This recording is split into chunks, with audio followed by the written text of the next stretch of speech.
अस्सलाम वालेकुम दोस्तों, मैं अस्कर चौधरी और आजकल आप देख रहे हैं कि बड़ा आसान टारगेट जो है वो अफवाज पाकिस्तान बनी हुई है। और गुज़श्ता दिनों जो डायरेक्टर जनरल ISPR हैं, उन्होंने अपनी प्रेस ब्रीफिंग में जब एक सवाल हुआ तो उन्होंने एक डिजिटल दहशत गर्दी की इस्तेलाह इस्तेमाल की वहाँ पर। अमूमन तो हम देख रहे हैं कि तूफ़ान बदतमीज़ी जो है वो सोशल मीडिया के ऊपर अफवाज पाकिस्तान के ख़िलाफ़ सरगर्म है। और फिर कुछ ऐसे भी टूल्स हैं जिनके ताने बाने कभी दाएं मिलते हैं, कभी बाएं मिलते हैं और कभी सात समुंदर पार मिलते हैं। मेरे साथ फैसल हकीम है, दफाई अमूर पर बड़ी निगाह रखते हैं। ज़रा इनसे इसके ऊपर गुफ्तगू करेंगे। अस्सलाम वालेकुम फैसल। वालेकुम अस्सलाम। Thank you very much. Faisal, ये बताइएगा, जो तूफ़ान बदतमीज़ी यहाँ पर बपा है, क्या दुनिया के किसी और मुल्क में भी अपनी अफवाज के ख़िलाफ़ इस तरह की करैक्टर असैसिनेशन होती है?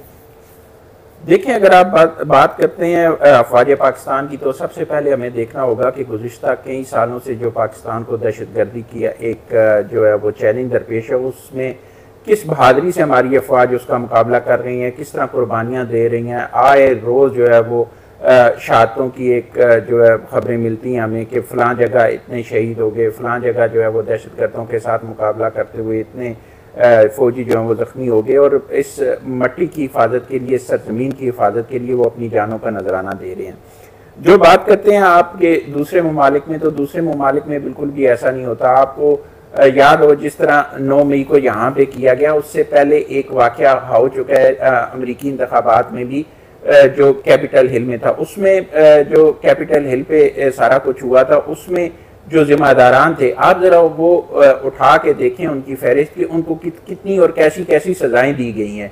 यहाँ पर भी बिल्कुल ऐसी ही सूरत हाल है कि पाकिस्तान में एक फैशन बन चुका है कि जो रियासती इदारे हैं उन पर तनकीद की जाए और उनको तनकीद करके एक सस्ती शोहरत हासिल करने की कोशिश की जाए, या अपना कद काट जो है वो बड़ा तो नहीं होता। जाहिर सी बात है, आप जिस मुल्क में रहते हैं, जिस मुल्क ने आपको बहुत कुछ दिया, वो उसी रियासत और उसके रियासती इदारों के खिलाफ जब आप बात करते हैं तो आपका कद काट बड़ा नहीं होता, आप उतने ही बोने रहते हैं। सिर्फ बात यह है कि आपके अपने ख्याल में आप बहुत ज़रा ज़्यादा या तो मशहूर हो जाते हैं या आप लोगों की नज़र में अपनी अहमियत जताने की कोशिश करते हैं, लेकिन ऐसा होता कुछ भी नहीं है।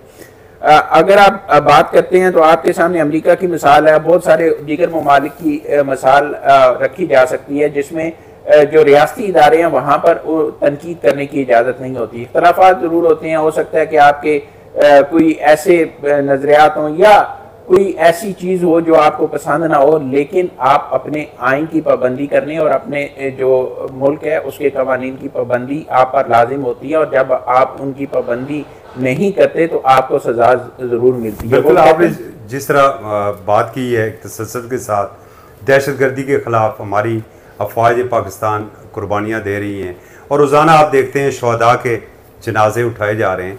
अभी ऑपरेशन अज़्म इस्तेकाम, और ये बार बार वज़ाहत आ चुकी है कि एक बाकायदा ऑपरेशन नहीं है, टारगेटेड ये कार्रवाइयाँ हैं। इनकी जो मुखालफत हो रही है, इसकी वजूहत क्या हैं?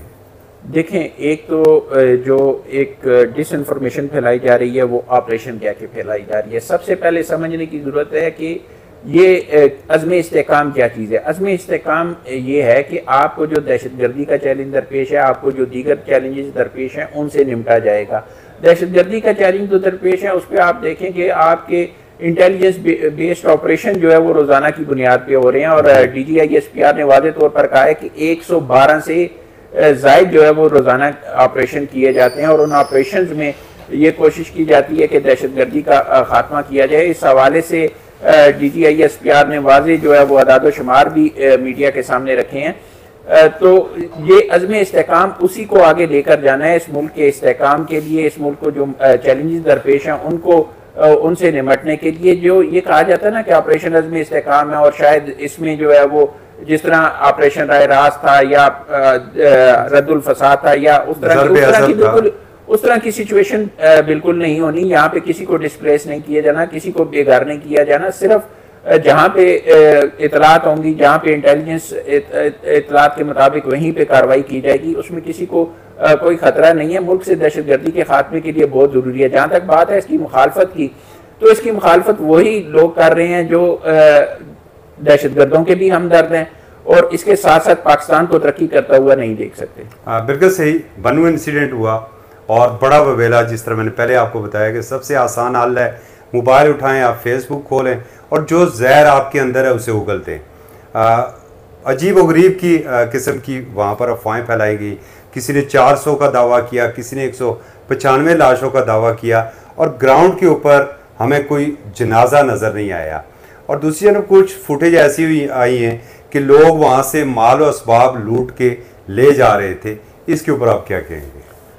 देखें, ये जो है ना डिजिटल दौर है, और डिजिटल दौर में अफवाहें जो है वो बड़ी तेज़ी से गर्दिश करती हैं। और इसी पर तरफ जो DGISPR है उन्होंने भी एक इशारा किया था कि डिजिटल दहशतगर्दी जो पाकिस्तान की रियासत के ख़िलाफ़ हो रही है, पाकिस्तान के रियासती इदारों के ख़िलाफ़ हो रही है, और सिर्फ पाकिस्तान के अंदर से नहीं, पाकिस्तान के बाहर से भी, और ओवरसीज जो लोग हैं वो भी, और उसके साथ साथ कुछ जो ममालिक है वहाँ से भी पाकिस्तान के ख़िलाफ़ ये साजिशें की जा रही हैं। और इन साजिशों से निपटने के लिए एक मरबूत हिकमत अमली की ज़रूरत है, और ये भी जो आपका नेशनल एक्शन प्लान है उसका भी हिस्सा है और अज़्म इस्तेहकाम का भी हिस्सा है। अगर आप देखते हैं बन्नू का, तो बन्नू एक इंसिडेंट है ऐसा जिसमें इस तरह की अफवाहें फैलाकर लोगों को ये कोशिश की गई कि उकसाया जाए। इससे पहले भी कई दफ़ा ऐसा हो चुका है, और उसमें जो अदाद शुमार आपके सामने आए हैं उसमें आपने देखा कि एक सियासी जमात के साथ साथ आपके जो हमसाया ममालिक हैं, जो आपके हरीफ ममालिक हैं, उनसे वहाँ से भी जो मुख्तलिफ सोशल मीडिया अकाउंट्स हैं वो हैंडल किए जाते हैं, वहाँ से भी ये अफवाहें फैलाई जाती रही हैं। तो इस सूरत हाल को कंट्रोल करने की ज़रूरत है। एक तो जो डिजिटल दहशतगर्दी है उसकी रोकथाम के लिए इकदाम फौरी तौर पर ज़रूर है, और ज़ाहिर है हुकूमत इस हवाले से इकदाम कर रही है। और दूसरा, जो अपनी नई नस्ल है उसको असल मालूमात की फराहमी, असल जो मालूमात है उन तक रसाई देने की ज़रूरत है। कभी कहा यह जाता है कि उंगली खड़ी हो जाएगी, और कभी ये भी चीज़ें हमारे सामने आई हैं कि साड़ी गल हो गई है। क्या अफवाज पाकिस्तान उठा के आपको इक़्तिदार के ऊपर बिठाए फिर आप उससे राज़ी होंगे, या कोई दूसरा रास्ता भी है? देखें, एक अफवाज पाकिस्तान ने बड़ी अपनी वाज़ेह पॉलिसी दे दी है, और वो पॉलिसी ये है कि पाकिस्तान की सियासत में पाकिस्तानी फ़ौज का कोई किरदार नहीं है। पाकिस्तानी जो सियासी मामलात हैं वो सियासतदान आपस में बैठ के हल करें। ये DGISPR ने अपनी पहली प्रेस कॉन्फ्रेंस में, जो मौजूदा DGISPR है, उन्होंने वाज़ेह किया था। और उसके साथ साथ उन्होंने, उनसे जब सवाल किया गया था तो उन्होंने कहा था कि ये सिर्फ जो है वो आर्मी चीफ का फैसला नहीं है, बल्कि ये जो सारी का सारा इदारा है उसका बतौर इदारा फैसला है कि जो सियासी मामलात हैं वो सियासी लोग आपस में तय करें, उसमें फौज का कोई किरदार नहीं होगा। हाँ, जो मुंतखब हुकूमत होगी उसके साथ फौज जो है वो, एक जाहिर सी बात है, मुंतखब हुकूमत के साथ उसी तरह काम करेगी जिस तरह पाकिस्तान का आइन उसे इजाज़त देता है।